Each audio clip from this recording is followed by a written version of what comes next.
divorces of all major, and it was all major celebrities. And I thought that was really interesting that it had jumped up that high. I didn't think it would, but it did. So, and kind of looking back at that, why is that important? Because it gives us a basis of where we came from. To kind of look at the history, and I'm going to challenge you to look back at your own history. See what you've done. See where you were at different points in your life. Okay? Let's be honest with each other, and be honest most definitely with yourself and the Lord. I mean, it may not be a pretty picture. I know mine's not necessarily always a pretty picture, believe it or not. But, you know, I've accepted it. I've talked to God about it. I have my forgiveness. But everybody has to do that. It's part of deepening that relationship with the Lord and being willing to accept responsibility for what you have done. Because what you did and ask forgiveness will also be part of your testimony when you talk to somebody about coming to Christ. So that is important. Okay? Now I want to kind of talk about, well, what have we done with the Lord this year? Big one for here is we started this church. Alright? I think that's a huge thing. And we've had a couple other ministries start up. The Bible studies, the women's fellowship, or not fellowship, but mentoring that you're doing as well. Yeah, I mean, I think those are all wonderful things. And I think you all need to be proud of that. And to keep encouraging. Alright? Because it's not just one person, it's all of us that work together to bring that together and communicate that. Alright? Challenges that you face in the coming year. We don't know what those are. But I would also challenge you to look at what your ministry for the Lord is. Is it continue doing the prayer group? Is it maybe seeing if you can help out in the prayer group and be an added source of somebody to come help pray? Okay? Or is your ministry to talk and interact with people during lunch and dinner and help spread the word that way? Invite the new people who are coming in to services. Okay? Those are all things that can be considered ministry. Even praying for your neighbors, I'm going to say neighbors because you're all in the same building, but you're all living in apartments. Praying for your neighbors in your time is also a ministry in itself. So if you're doing that just as much, that's a great thing. That's something you should be doing. One of the other things I would challenge you is to see, I'm going to say, what is your fire for the Lord is. Meaning, where are you at with your relationship with the Lord, and where do you need to grow in it? Okay? As you have seen, my fire for the Lord is kind of on a high intensity right now. Okay? Has it always been this high? No. But at the same time, I've been growing into it. The Lord has slowly worked with me. I still question as to what He wants me to do, but it's also getting to know the Lord on a more intimate level for me. But I challenge you to get onto that relationship. Get into that relationship, spend time with the Lord, and talk to Him. Read His Word. I know our church, JPL, has started a year-long Bible reading, and each month they print us off the daily prayer, or daily Bible reading, so we can do that. And then part of our small groups will discuss those. But that's their plan, to try and get more people into the Bible and help them. I don't know if that would be successful here, if that would help you. If you do, if you want that list, let me know. I will print off a few copies and bring them in next week. But at the same time, I want you to do what is best for you. Whether it is spending more time into the Word, or maybe it is spending more time with Christian music. Or is it quiet time with the Lord? You need to be able to do that. You have challenges in your life. You know what they are. You know what you're doing. I'm not here enough to be able to suggest those things. But what I would suggest is do something that works in your time frame. If you're one of those early morning people like me who get up and have to have their cup of coffee in the morning, I'm usually talking to the Lord. I might have some worship music going on, or maybe I'm listening to my book that I'm listening to at the time. But I do try to talk to the Lord. Ask Him what the game plan for the day is. What am I doing?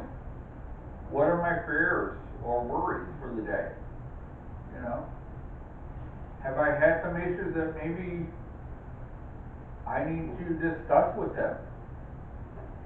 Okay? And it's all personal. But that's what God wants. He wants us to be a church where we all come together and we all fit together to accomplish the mission. But He also knows each one of you and knows you well enough to know how many strands of hair is on each one of your heads. Now, in Bob's case, it might be a little lower than most of us, but you know, it's what it is. But, you know, it's God. God knows us, God loves us, and He's here to help us. Alright, now looking at what you're doing and the challenges you face, keep in mind, because you might have faced the challenges in the past that you have to face again. So my question would be, as you're looking at those, how can you improve on dealing with those challenges? I gotta get a man to come from a diehard Jew. And I gotta get him to come to the Lord. Well, you know, But it's they're out there. It's a hard battle. Is any battle easy? No, okay. but he resents me all the way. Well, you know, the biggest thing is to pray for him. Yes, I do. There you go. I do. I mean, but again, look at your challenges, figure out what might work better for you. Or, you know, if you have good friends that you can talk to, maybe you can talk to them and get a different point of view. How do you do that? I just talk to him about the Lord. Yeah, but are you, when you I'm talk, not forcing it on him. I understand that, but if you're also talking to him, but you're hitting hot button issues, Yeah.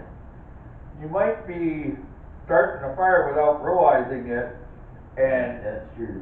you know, that's why I say talk to somebody else, kind of see, to get that moving, you know? It's, you know, you gotta realize that. He's 95 years old. And he's been a Jew all his life. And if he was 95 years old, he's probably dealt something with the Holocaust, which only strengthened his resolve in the Jewish faith. Right. So one of those is, the best thing is just to have a gentle friendship with him. That's all I am. And do it, because, and I'm not trying to be mean to any one of them, but Holocaust victims have a very strong component, and it brings up strong okay, because of the persecution, because of how they were treated. Right. Alright, so that is difficult when you're dealing with somebody like that. So that's one thing to keep that in place. And remember, they're God's people. They are God's, Yeah. yes, they are God's people. Always, when I pray for Israel, I pray for his people. Yeah. Yeah. And that could be part of the problem too. Yeah, you know, but you don't go to heaven without knowing Jesus Christ. Cause I keep trying to tell them, I said, but you know, in your religion, you gotta follow the 10 Commandments, bud. Have you followed the 10 Commandments? Okay, moving right along. Yeah, that's right. Moving right along. Yeah. What is the cup? This year, my challenges to you are very, very simple in my opinion. Think about the person you want to be. What do you want to change in yourself? And when I say that, I don't mean your weight. I don't mean your hair color. I don't mean your clothes. I mean your relationships with each other, with God, with your children, your grandchildren. Look at those, because those are the relationships that are going to be revered long after you're gone. So my question to you is, looking forward, change may be hard, but what is going to be said about you when you're gone? And how do you want people to be able to say that? Do you want them to say, oh, my grandmother, once she got in the home, she just didn't care and didn't even communicate with me, and I don't know her? Or do you want them to say, it was amazing, my grandmother got into nursing home, I heard from her, I got these written letters from her that I get to read and cherish. You know, she told me things about my past and I didn't know. I actually was able to go sit with her and visit her in the nursing home and talk to her. I had a great relationship with her. I mean, those are the things that are going to be said about you. My question is that what you want? I mean, I hate to bring up this subject, but we're all at that point, and we all need to do it, because even I have to be aware of that, because no one knows when we're going. So, yes, I have relationships that I need to strengthen, and I need to fix, which I need to work on. So I'm preaching to myself as well. But at the same time, for you, I'm not saying you have more free time, but you know things and have done things that the younger generation would not know. You remember walking out to the post office and being able, or to the mailbox, and getting the mail and looking through it, and then was very happy when there was a letter from somebody addressed to you. And not a bill. Not a bill, but a letter.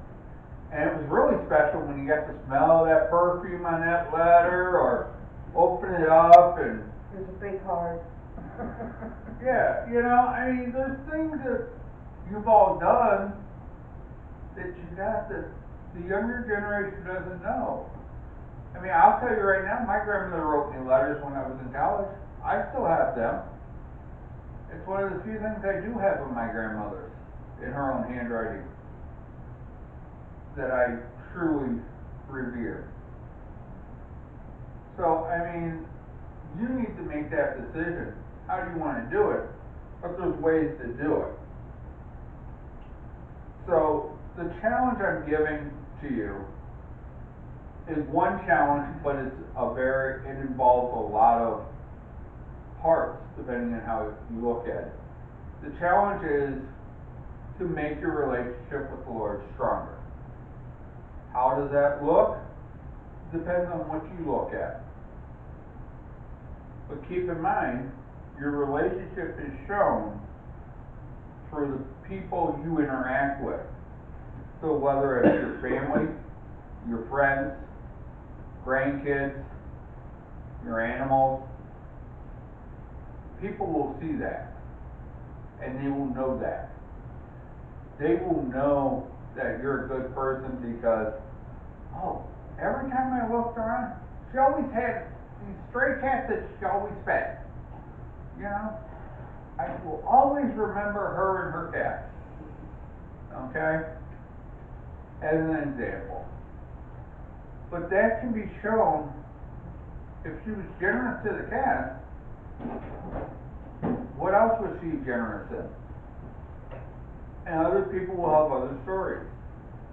Because each person understands one item. Or will see one aspect of your life. And as they get together, they will share their sights and their sounds. And the other people will be able to get a better picture of you. Alright? I can always say I loved my grandmother and always waited in the fall to put in our orders